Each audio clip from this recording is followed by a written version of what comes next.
특수청소부로 살다 보면 어떤 집은 문을 열기도 전에 그 안에 공기가 말을 걸어올 때가 있습니다. 오늘은 여느 때보다 유난히 햇살이 좋던 날이었습니다.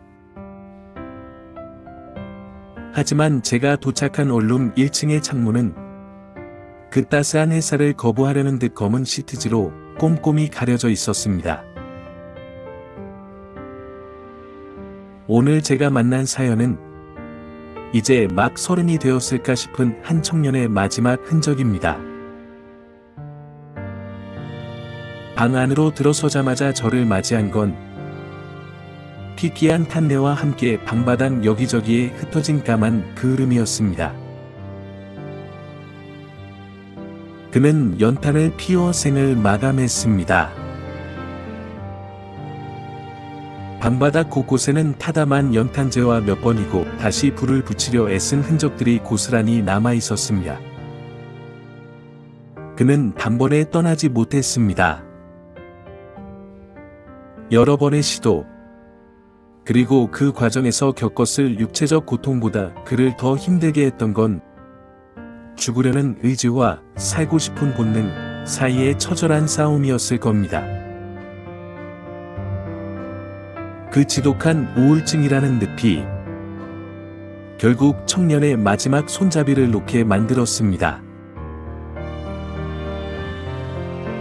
방 안은 무서울 정도로 정돈되어 있었습니다. 우울증을 앓는 사람들의 방은 대개 무질서하기 마련인데 그는 마치 자신의 마지막 길을 예감한 듯 짐을 미리 다 정리해 두었더군요. 책상 위에는 정갈하게 놓인 서류 봉투 하나가 있었습니다. 그 안에는 몇 장의 지폐와 함께 떨리는 손으로 꾹꾹 눌러 쓴 유서가 들어 있었습니다. 유서를 읽어 내려가던 저는 그만 자리에 주저앉고 말았습니다. 유서의 첫 문장은 사과도 원망도 아니었습니다. 제발 우리 엄마한테는 연락하지 말아주세요. 청년은 알고 있었던 겁니다. 자신의 소식을 듣는 순간 평생 자신만 보고 살아온 어머니의 세상이 어떻게 무너져 내릴지를요. 엄마는 심장이 약해서 제 소식을 들으면 쓰러지실지도 몰라요. 부탁입니다.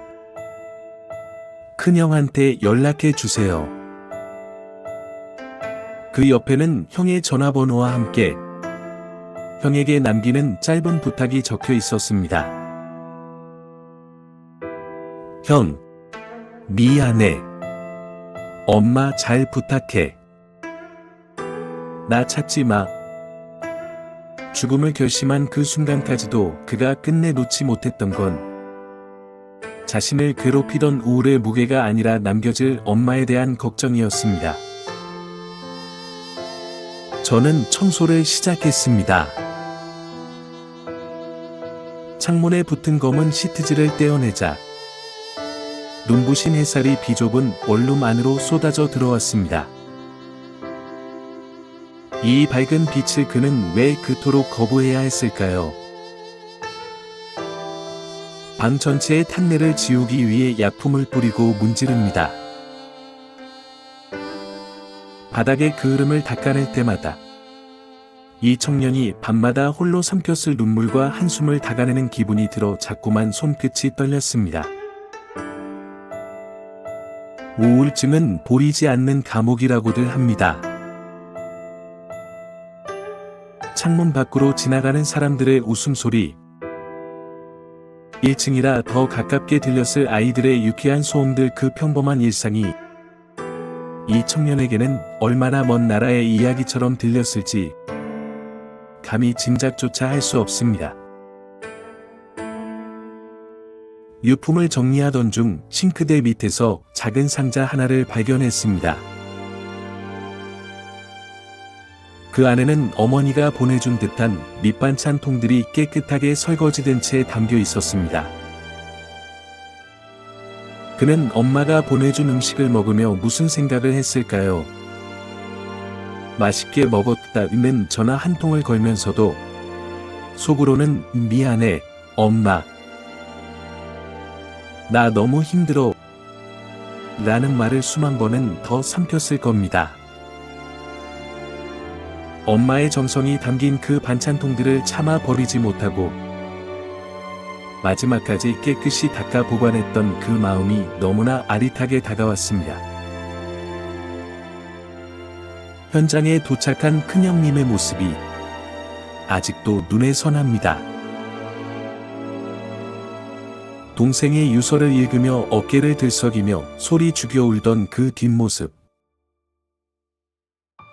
차마 어머니께는 아직 말씀드리지 못했다며 이 짐들을 다 치우고 나면 어떻게 말을 꺼내야 할지 모르겠다며 망연자실해하시던 모습.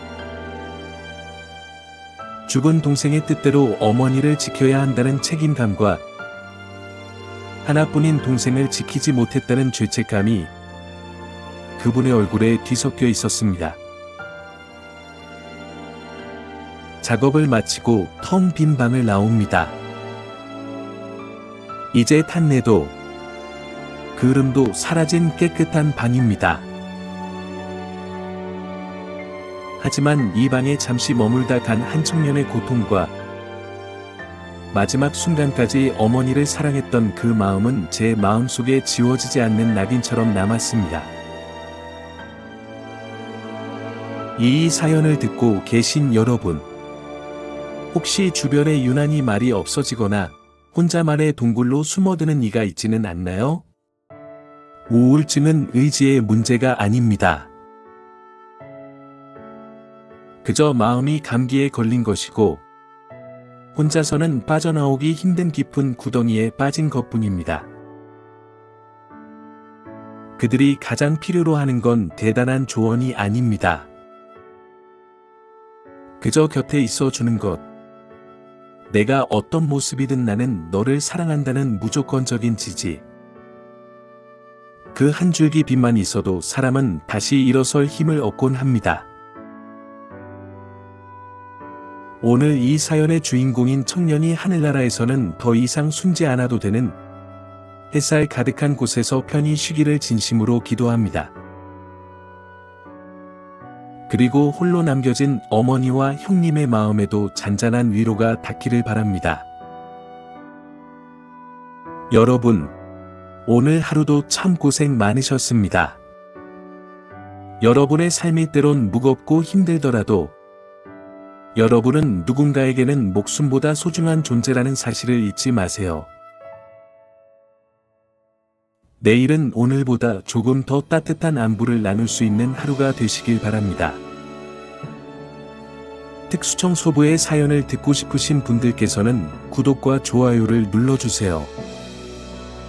오늘도 긴 이야기 끝까지 들어주셔서 감사합니다.